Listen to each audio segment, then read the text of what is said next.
For the introduction, this study examines the behavior and motivation of undergraduate students in learning English as a second language at Malaysian public universities through a questionnaire survey.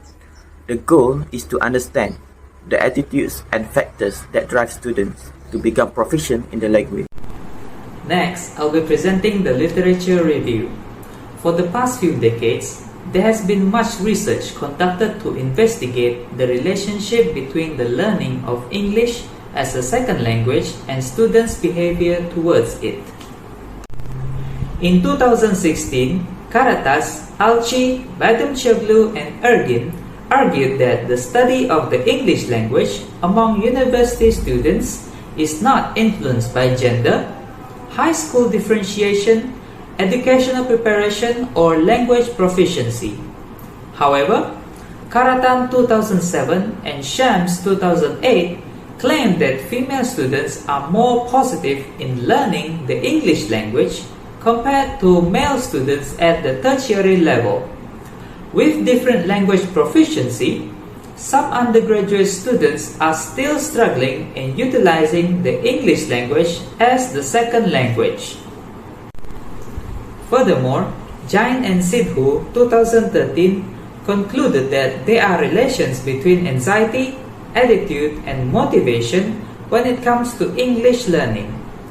Their findings revealed that low proficiency students have higher motivations in learning the English language compared to high proficiency students. This correlates with our research results, as undergraduate students are eager to learn and acquire the English language, as well as to improve their L2 and be close to native-like fluency. Lastly, the study on the possible factors of English language education was also conducted by Ikis and Kolmatov 2016. According to their findings, the learning of the English language can be stimulated by our surroundings and peer encouragement.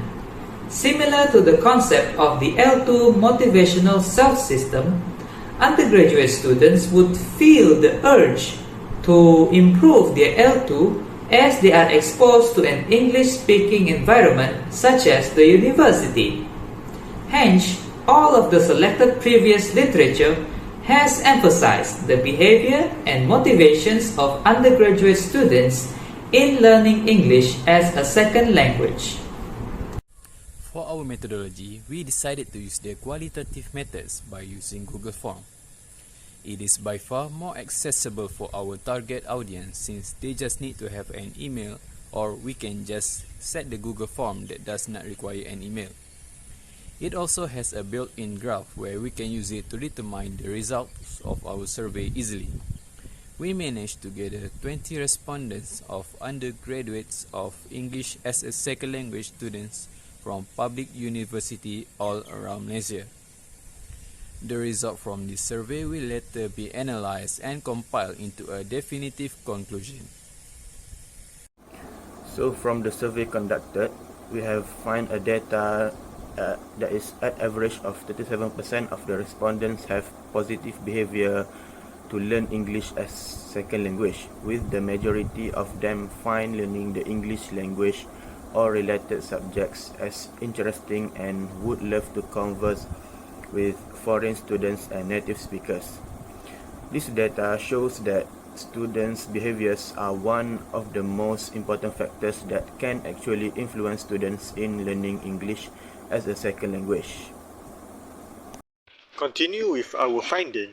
From our survey, we have found out that at a high average of 91% of the respondents are highly motivated to learn English as a second language, with surprisingly 100%, all of them are motivated by the prospect of being able to communicate with native English speakers, and they strongly believe that by learning English as a second language, it will help them in their future studies and career. This has proven that most of the language students in higher educational institutes have high motivation to learn the language. Moving on, at average of 23.5% of the respondents believe their performance in English language has improved since joining the English language courses in their university. It is pretty low compared to the high average from before, with around 80% of them has admitted to have failed their courses, but this has only proven that there are room for them to grow and improve in the future. For the conclusion part, in short, the study found that students' behavior and motivation towards learning English as a second language are affected by factors such as educational background, level of proficiency, anxiety, and also encouragements.